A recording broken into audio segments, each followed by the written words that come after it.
Hi, welcome back. We're going to be reading Tangerine by Edward Bloor today, and we are picking up on page 176, Sunday, November 5th. Sunday, November 5th. Mr. Donnelly called Dad last night, which is funny because Mr. Donnelly has never returned Mom's phone calls or responded to her letter about the row of lightning rods on his roof. Anyway, he called Dad and invited us all over there tonight. Mr. Donnelly, aside from being an outlaw wanted by the Architectural Committee, is a big University of Florida football booster. He has season tickets. He knows the coach. He even travels to games as far away as Tennessee. Dad has been after him ever since we moved here to come and see Eric kick. Now that Eric is starting to live up to Dad's bragging, Mr. Donnelly has taken notice. After the field goals of 40 and 45 yards in the game against Flagler, he showed up at the practice field and watched Eric make 3 50-yarders in a row. He was impressed. So we're all invited over there to meet 2 other Florida football guys from this area. Dad says, I want coaches from Florida, FSU, and Miami to start hearing about this kid from Lake Windsor High. The kid from Lake Windsor High agrees. Eric is now as famous in these parts as Antoine Thomas. There are even those who say that Eric is more important to the team. This hasn't sat well with Antoine and some of the other players. Some of them obviously don't like Eric, but it seems that most of them do. Eric and his flunky, Arthur, are always in demand. They're in big demand this evening. Arthur picked Eric up about 2 hours ago to go somewhere. We never know where. And they'll be going somewhere else right after Mr. Donnelly's. You can just imagine Mom's reaction to the visit tonight. She told Dad, I don't care if this is supposed to be about football. He is going to tell me why he won't answer the letter and the phone calls from the Architectural Committee. Dad said, please, tonight is not about that. Tonight is only about Eric. Mom, Dad, and I decided to walk to Mr. Donnelly's. We turned the corner at Kew Gardens Drive just as the sun was setting. The row of lightning rods in the red sky looked like some weird science experiment, like NASA's model home on Mars, complete with a for sale sign.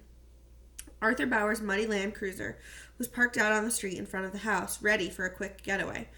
I wondered if Eric and Arthur were sitting in there. I stared hard at the tinted glass, but I couldn't see anything inside. Dad must have been wondering the same thing. He started to walk up to the passenger side door, but he never got there. That was when the mosquitoes attacked. I looked up into the setting sun. Mosquitoes completely filled the air above us, hovering there, skinny, black, and silent. They glided down onto us like tiny blood-sucking men in parachutes.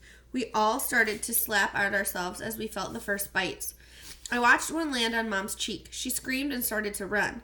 Dad and I hurried after her. At the front door, we brushed at each other frantically until Terry Donnelly opened it. We dove through the foyer, nearly capsizing a glass trophy case in the foyer. Around the corner in the great room, a videotape of Florida Gators football game was playing on a big screen TV, and there sat Eric, composed, casual, wearing his football hero smile. He was on a long couch with Mr. Donnelly and 2 other men, who Mr. Donnelly introduced as Larry and Frank. Eric stood up when the others did, like a gentleman would. Everything seemed to be going exactly as planned. Larry and Frank were smiling. They seemed to like Eric, to be impressed with him, to be ready to support the Eric Fisher football dream in any way that they could. Mom looked around and said, so, where's Arthur? Eric seemed genuinely surprised by the question. He said, Arthur? He's out in the truck. As if to say, where else would he be? But Mr. Donnelly called over to his son, Terry, go outside and tell that boy to come in. Eric waved at Terry Donnelly and said, nah, he doesn't want to come in. He smells too much like bug spray. Mom sniffed. Now that you mention it, so do you. Eric put up his shirt sleeve to his nose and sniffed, too. Bauer always has bug spray in his truck, in case we want to go mud running. Mr. Donnelly said, yeah, those swamp skeeters will eat you alive. The conversation went on like that for a while. Eric remained charming. Larry and Frank remained impressed. Arthur Bauer remained in the truck. Mr. Donnelly turned out to be a nice guy and a good host.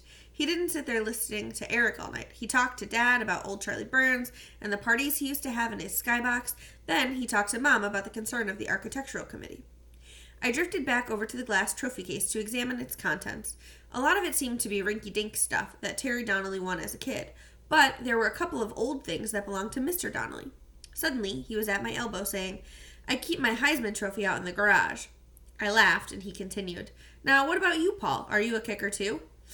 I play soccer, sir. Ah, then I suppose you are a kicker. Do you play for Lake Windsor Middle?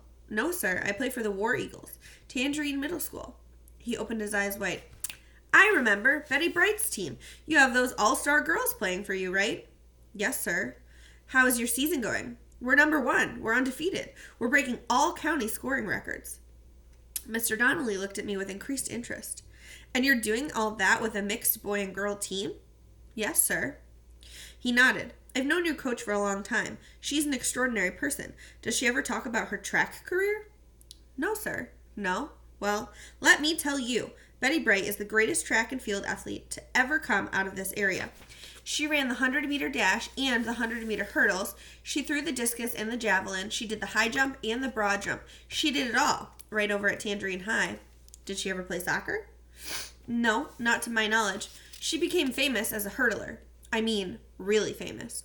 The Times started a fund to send her to the Olympic trials back in 1978. She made the team, too. She competed in the Pan Am Games in Buenos Aires the next year. Here, Mr. Donnelly turned to the men who were watching football. Do you guys remember that fund drive we had for Betty Bright? Larry got up and joined us. Sure, she's the runner. The hurdler, Mr. Donnelly corrected him. He turned back to me. I remember Larry and a bunch of us at the newspaper office on one Saturday afternoon watching Betty Bright on ABC's Wide World of Sports. You know, the thrill of victory, the agony of defeat. And there she was. It was a great feeling. Our paper had gotten behind her cause, and now there she was. Larry interjected. She got punched or something, right? Right. The East German hit her in the eye going over the first hurdle. Betty finished 4th in her heat and didn't qualify to go on. Larry reached his fist over and demonstrated next to my face. This German punched her right here, knocked her off her balance. You could see it on the replay. Mr. Donnelly picked up the story. The U.S. coach protested, but nothing came of it. That was it. She was out of the competition. Larry said, yeah, it was a bad break. And then she ran into the boycott. Right. Mr. Donnelly explained for my benefit. 2 years later, the U.S. boycotted the Olympic Games in Moscow, so none of our athletes got to go. He stopped and stuck a finger into the middle of my chest. But, all that aside, Betty Bright was great. And she had a great amateur career. We were proud to have sponsored her. She got a free ride through college out of it. She got scholarship offers from all the big schools. She chose Florida A&M so she could stay close to her family. Mom, Dad, and Eric walked up behind Mr. Donnelly. He turned and said, What? You're leaving so soon? Mom smiled. I'm afraid so. Busy, busy, busy. Hey, it was great to meet you, Eric. Mom, Dad, and Eric smiled. And it was great to meet you too, Paul. Mom, Dad, and Eric all pulled back at once, as if in group shock, as if that was the craziest thing they had ever heard. We said a couple more goodbyes and hustled outside, ready to run in case the mosquitoes were still there. They weren't. Eric walked up and opened the passenger side door of the Land Cruiser. I don't think Arthur expected that. He looked up quickly, his eyes wide and startled in the dome light. He scooped something shiny from the dashboard into a plastic bag as Eric closed the door. Then all was dark inside again. The Land Cruiser's engine roared to life, and they pulled away. Mom, Dad, and I walked home through the smoky air. We all had come up with things to say to Mr. Donnelly, bright and clever things, but we had nothing left to say to each other. When we got to our house, Dad unlocked his car, reached in, and pressed the garage door opener. The door slid up for us just as we reached it. We all ducked inside quickly, but I stopped myself at the kitchen door. I had to stop, and I had to look back, because something was nagging at me, troubling me. A memory? Mom called back to me. Will you get the garage door button, please? One of them must have turned on the message machine, because I suddenly heard my grandmother's voice. She said, Caroline, your father and I are talking about taking some vacation time down in Florida. I heard those first few words spoken in Grandma's flat voice. I heard them deep inside me. I never heard the rest of her message. I stood still in the garage, staring back out at the driveway, and I remembered. Standing in our garage in Huntsville, staring out at the driveway. Grandmom and Grandpop came walking up. They each carried an overnight bag in one hand. Eric suddenly appeared on the driveway, so they stopped to say hello to him. Mom was standing next to me. I remember her bending over and whispering, Paul, darling, don't say anything bad to Grandmom and Grandpop. They resumed walking up to where we stood. Grandmom looked at me and then leaned back, as if to see me better, as if she couldn't believe what she was seeing. Grandpop leaned the other way. He bent right over, right in my face, and said, What the hell happened to your eyes? Mom told them, We can talk about it inside. The important thing is that he is going to be okay. I remember them all going in, leaving me staring out at the driveway. leaving me to stare out at Eric, who was staring back in at me.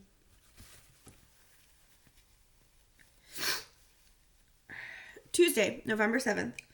We had our last home game today against Manatee Middle. They hadn't won a game all year, and they had been recently trounced 8-0 by Lake Windsor Middle. They looked terrified to be on the same field as the fearsome War Eagles. I got to start the game at left wing because Nita was out with the flu. At about 2 minutes into the game, Maya hooked a 30-yard shot right into the net. The goaltender never even moved. At 5 minutes into the game, she did it again. But this time, the ball hit the right post and came bouncing back at chest level, right across the mouth of the goal. I dove at it and connected with my forehead, right above the glasses. I hit the ground and the ball sailed into the back of the net. A beautiful highlight reel goal. Victor pulled me to my feet shouting, Yeah, come on, let's get another. We lined up again quickly, as we always do. The Manatee coach called a timeout and came running onto the field to talk to the referee. We had to stand there and wait while the referee signaled Betty Bright to join them. It wasn't until then that I noticed the storm overhead. It had blown in quickly, darkening the field and lowering the temperature. A bolt of lightning shot down. The thunder followed, almost immediately. The coaches' conference broke up, and the Manatee guy waved his players off the field. They seemed eager to get away from us and back to their bus. Betty Bright called us into a circle. The coach says they can't play in any lightning. It's their school's policy. Victor said, So they quit? That's the game? No, right now it's a rain delay. Let's all get inside and try to keep loose. We ran into the building and congregated around the double doors in the back. The referee, a tall woman with short blonde hair, came in behind us just as the rain hit. Victor went up to her. Yo, ref, what's up with this? Are we going to have to play some kind of rain-out game? The referee wrote something in a little notebook. She replied, Nope, this is it. You play today or it goes down as no game in our book. What's that mean? It's like it didn't happen. Victor grabbed me by the shoulder and shook me dramatically. What about Fisherman's goal? The referee sounded sympathetic. It didn't happen. Not if we don't play at least half of the game. Man!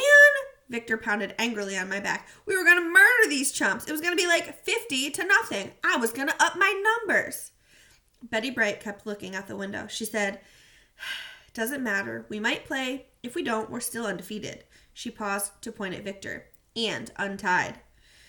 And untied was a reference to Lake Windsor Middle School and what had happened to them yesterday. Up until yesterday, they had had the same record as us. Then they took that bus ride to Palmetto Middle School, home of the Whippoorwills, and got stuck in a 0-0 tie. Maybe they couldn't handle the dirty play or the acorn throwers. We hung around near the back door, shuffling in our cleats for 20 more minutes of pounding rain. Finally, Betty Bright called out, There they go! We crowded by the doors, and I could see the red taillights of the Manatee bus receding in the rain. Victor turned to the referee. They quit, right? It's a forfeit. The referee shook her head. No, not under these circumstances. You could never have played in this weather. We play in any weather, lady. We're the War Eagles. The referee handed a piece of paper to Betty Bright. I guess that's up to you, but this is a no game today. All right, Coach? Betty Bright nodded. She signaled for us to gather around. Nothing more we can do here today. Maya, Paul, good job good going with those goals, but they don't count, so we have to forget about them. Everybody get up to your classrooms and get changed, with no horsing around. We have practice tomorrow. Our last practice. We have a game on Friday. Our last game. Victor interjected. Lake Windsor, home of that Gino chump, the coach replied. Lake Windsor, home of the only other undefeated team, but they couldn't put the ball in the goal yesterday. Yeah, they shut out that fool Gino. You forget about him, Victor, or you'll end up the fool. You concentrate on us putting the ball in the goal. If we get over there and lose our heads and lose our focus, we lose everything that we worked for. But we could win it all, too, right? That's right. Remember, all of you, we have the better record. The title is ours to win. Like they say in the big leagues, we're in control of our own destiny. Wednesday, November 8th. I must have made an impression on Mr. Donnelly. We're all over the front page of today's Tangerine Times sports section. There is a long article about middle school soccer and a looking back feature about Betty Bright and the Pan American Games. First, our soccer article. It named the top 3 scorers in the county. Maya Pandy, of course, is number 1 with 22 goals. But check this out. Gino DeLuca and Victor Guzman are tied for number 2 with 18 goals apiece. The article goes on to point out that if Maya herself has scored more goals than most of the teams in the county. The scoring total for Tangerine Middle School is an awesome 52 goals, which is already 10 above the previous record. The article didn't waste any space describing the records of the lesser teams in the county. There were only 2 records worth talking about. Tangerine is 9-0-0. Lake Windsor is 9-0-1. The article concluded, the championship will be decided at tomorrow's big game between the War Eagles and the Seagulls at the Lake Windsor Field. The feature on Betty Bright was more of a picture essay. It had a color snapshot of her in a Tangerine High School uniform. It had a wide-angle photo of her posing with other members of the U.S. Olympic team, and it had a grainy black and white photo taken off of a videotape showing her in a mid-stride clearing a hurdle. Another hurdler's fist extends from the left edge of the photo right into her eye. Her face is twisted, punched to the other side. The caption below it says, "A controversial non-call in Buenos Aires." After I finished reading the essay, I began to worry. Did Betty Bright mind the publicity? I thought about her meeting at the practice field with Mr. Donnelly and the photographer, and Chandra Thomas's frightened run from the camera. Did Betty Bright feel the same way? Did she mind this painful memory being plastered across the front page of the newspaper? Did she mind having to relive that punch in the eye? Friday, November 10th. Today's game, like all away games, began out on the circular driveway at Tangerine Middle. As usual, we gathered around the bus with our cleats slung over our shoulders, waiting for the bus doors to open. What was unusual was the crowd. The people who turn out for our home games, parents, little brothers and sisters, and other locals, had turned out for this game, too. When Betty Bright opened up the bus door and called out, "Count 'em up, Victor," a caravan of at least 25 cars and trucks, including the green Ford pickup, fell into place behind us. Everyone was quiet, subdued, as we rolled out of the parking lot. Nita was back, sitting with Maya, although she didn't look too good. Neither did Chandra, who was sitting right behind them. She had her forehead pressed against the window and her eyes closed. Was she not feeling well? Was she lost in thought? It was hard to tell. As we drove past the packing plant and into downtown Tangerine, Henry D. started to tell me about last year's game with Lake Windsor. It came down to the last game last year, too. That's why they're our arch enemies now. They came here last year with the same field record as us, 9-1. They beat us in the last game, on our own field. Victor was listening. He called over, "You tell him about that, Henry D." He raised his voice. "Anybody else who doesn't remember needs to hear this, too. They stole our championship last year on our own field, in our own backyard. They must die for that." I said, "What was the score?" Henry replied, 4-1. But then Victor picked up the story. Ignacio was last year's captain, Dolly's brother Ignacio. So, Ignacio scored a goal in the first half, and we were in control all the way. We must have taken 20 shots on goal to their 2. He stopped and looked around accusingly. But in the second half, we let down. We got overconfident. That Gino dude started doing things on his own. He'd get the ball at midfield and take it all the way into the goal, and nobody stopped him. He scored 3 goals in the second half, and that Chinese dude got 1. I figured he was talking about Tommy Acoso. I said, "He's Philippine." Yeah, whatever. Whatever he is, he took the penalty kick after Ignacio finally flattened that Gino kid's butt. Victor's eyes narrowed as he recalled the moment. It was like a joke to him. I heard him tell that Chinese dude to take the kick because he was tired of scoring. Victor grew silent, reliving last year's game, getting angrier and angrier. We drove on, an old bus and 25 cars and trucks, toward the developments west of town, toward the developments where I live. It was strange, very strange. I was driving past the sites that made up my ride to and from school every day, but today I looked at them through the hostile eyes of a war eagle. Victor had chilled out some, and he started to comment on the scenery. He talked as if he had never been out this way before in his life. "Check it out, it's like lifestyles of the rich and famous out here." Others started to get into it as we caravanned past the villas at Versailles. "Check out that gate, man. What is that? That's gold. Look, they got gold on that stuff. That's beautiful, man. That looks like a movie." They were all sincerely amazed at this stretch of road, this stretch that I took for granted. It was like a movie set anyway, painted on plywood and propped up by 2x4s, as phony as an Eric Fisher football hero's smile. I watched it with them, amazed too. Amazed that it could be out here, where once only citrus trees had been. I watched it all roll by until we pulled onto the landscaped campus of Lake Windsor Middle School. I could see crowds of people as soon as we turned around the main building. People were ringing the soccer field. The crowd was 2 to 3 people deep on the home side and spilling over onto the visitors' side. Betty Bright drove the bus onto the grass as the rest of our caravan veered off into the parking spaces. We bumped over the grass until we reached the corner kick area of the visitors' side. That's where we parked. That's where we always park. The coach has made the same off-road trek at every away game, just in case we need to find shelter or make a quick getaway. I looked out over the crowd, searching for familiar faces. There were a lot of them. Mom was standing with some other adults along the home line. Did she realize that I was a visitor? Joey was near her, so were Kara and Carrie, and a bunch of kids from my old classes, from my old life. Mr. Donnelly and the long-haired photographer were set up at midfield. Coach Walski, bald as ever, was out with his players on the field, leading them into calisthenics. They looked bigger than I remembered. Gino, Tommy, and all of those 8th grade guys seemed to have grown taller and stockier. They looked like a football team. I pulled on my cleats and tied them tightly. Listen up, the coach called. Let me break it down for you. There are 3 things that we can do today. Win, lose, or tie. If we win, the county title is ours. If we tie, the county title is ours. If we lose, the county title is theirs. Betty Bright stood up, all the way up, to the ceiling of the bus.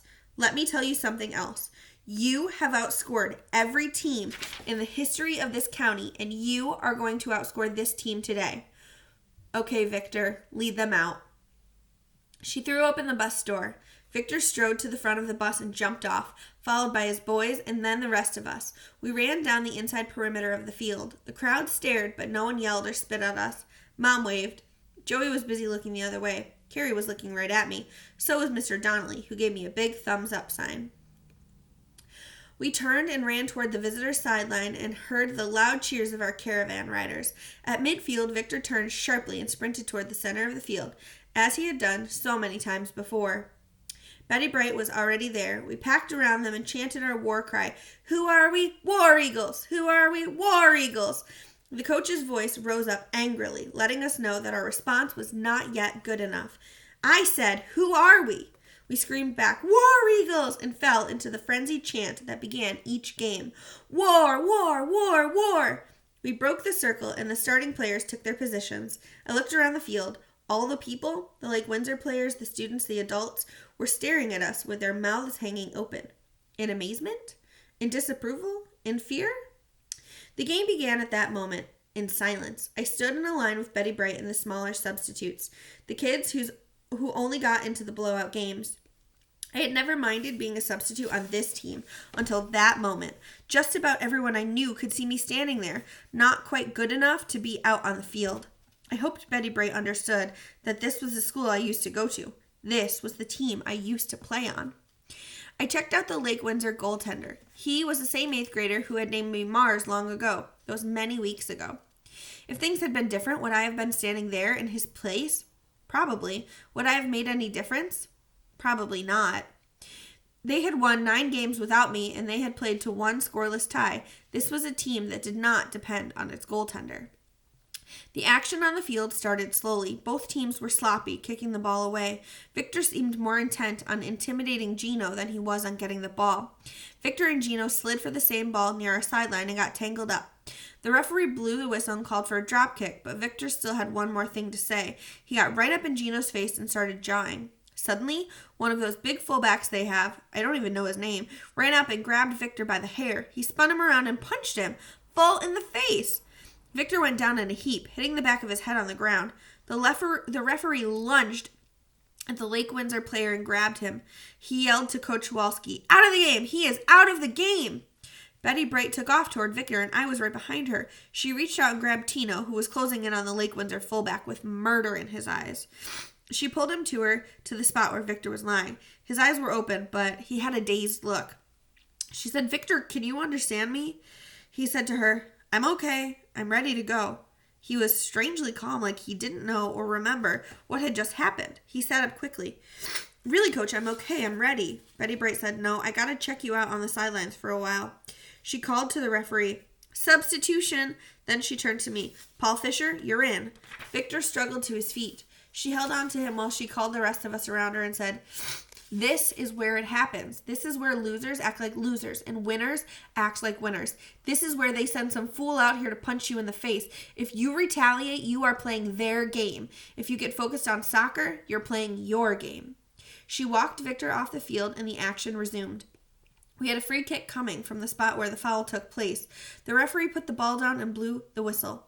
The Lake Windsor players, who had huddled together after the goal, were slowly getting back into position. I saw this and screamed, "Go!" I kicked the ball as hard as I ever have over the heads of the surprised defenders.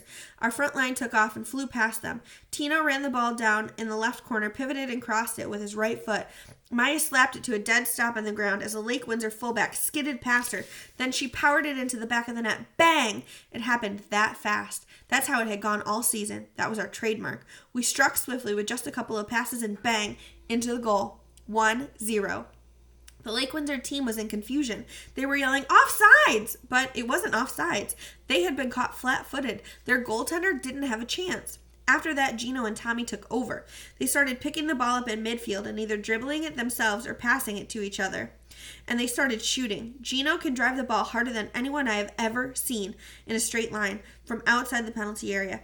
He grazed the top of the crossbar with one that Chandra didn't even get close to. He then made her dive to deflect one away for a corner kick. He and Tommy worked a series of short passes all the way into the penalty line. Tommy reared back to kick it, and Chandra charged out, sliding in to block him. But Tommy faked the kick, pulled the ball back, and flipped it over her into the open net. 1-1. Chandra got up slowly, holding her stomach. The Lake Windsor players ran out to celebrate with Tommy. I watched Chandra stagger back to the goal. She looked feverish, weak. She held onto the goalpost, bent over, and vomited a white liquid into the grass. I turned and saw Betty Bright hurrying towards her. At the same time, Caesar, our smallest substitute, came running out onto the field.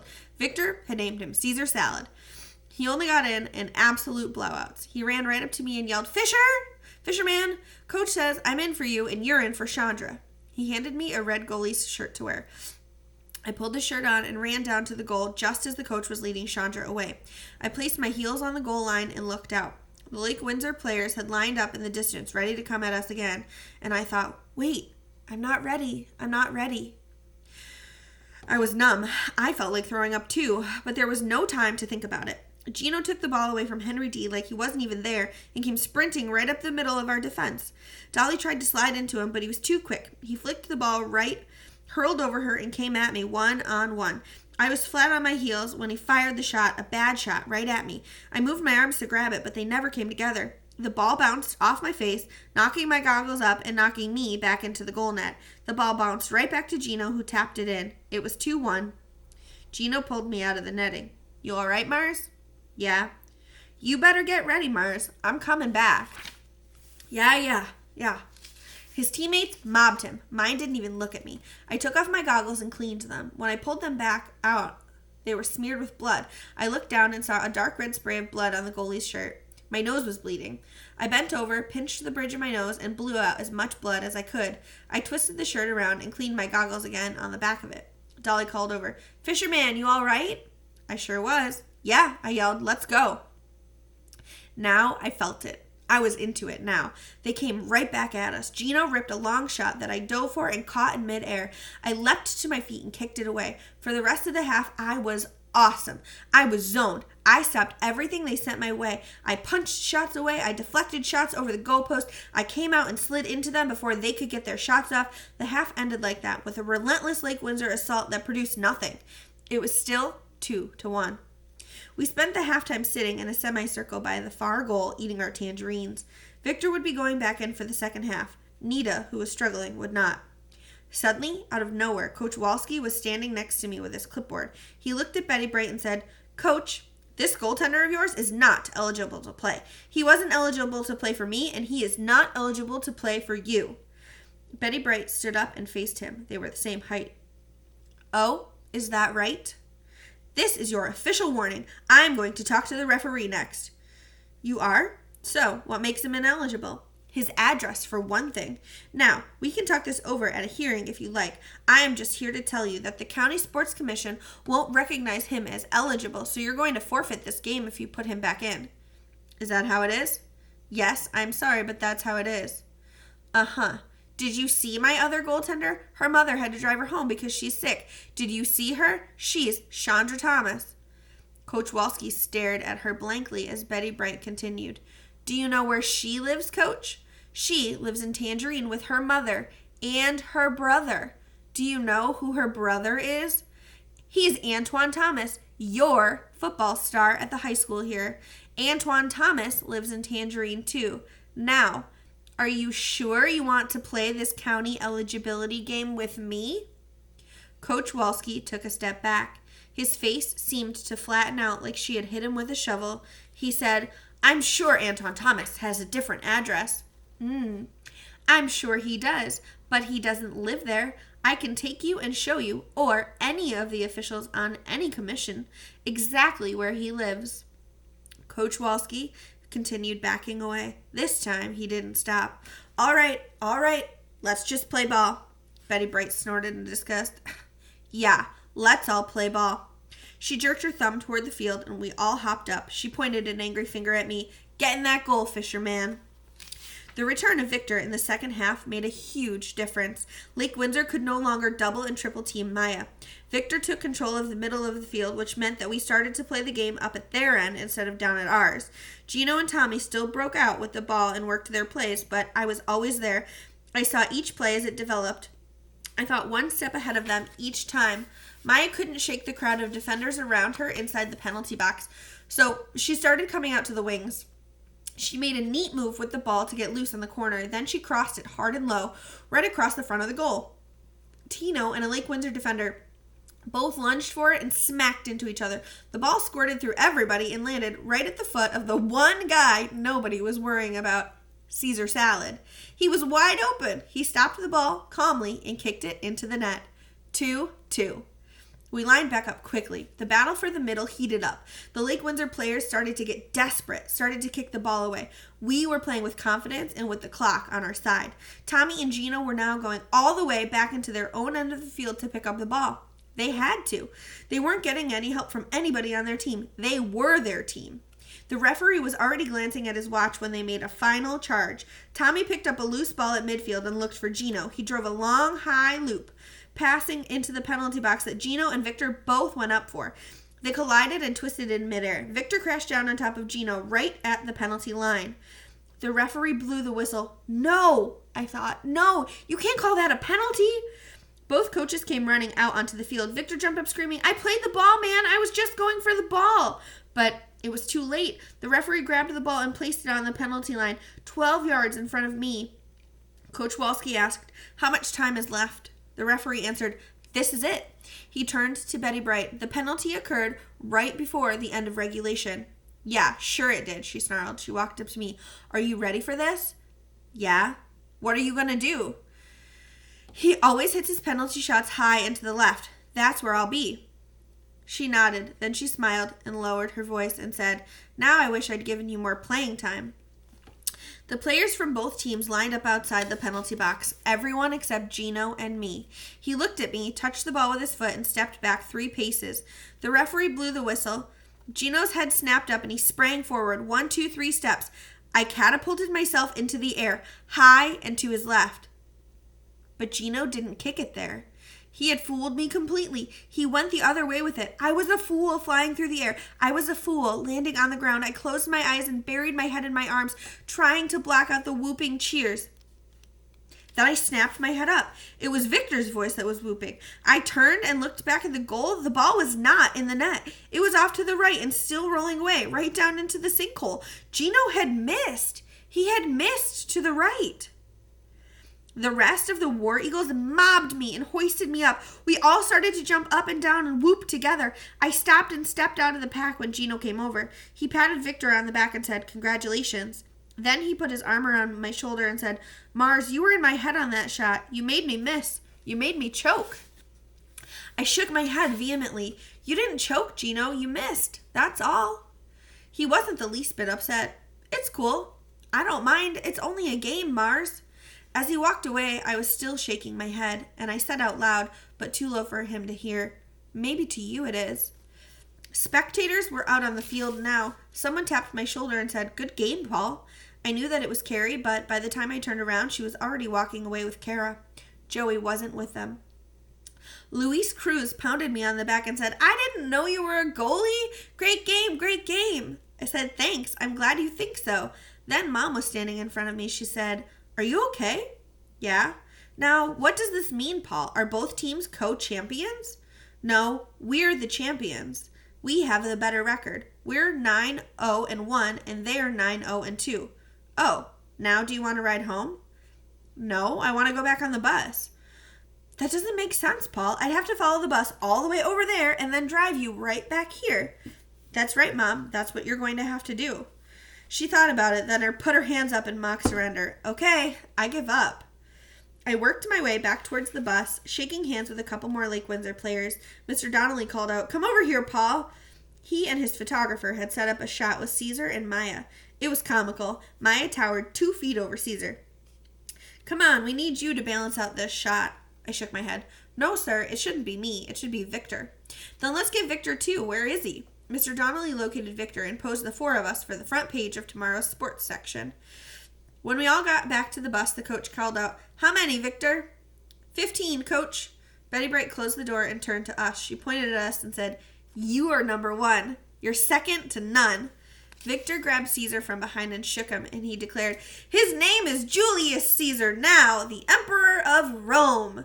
We pulled out of the Lake Windsor campus, whooping and yelling with our caravan of fans behind us. When we got to the downtown stretch of Tangerine, everybody in the row started honking their horns and flashing their lights. People came out of the shops along the main street. Cars pulled over and stopped to see what all the commotion was about. I'll never forget that ride home.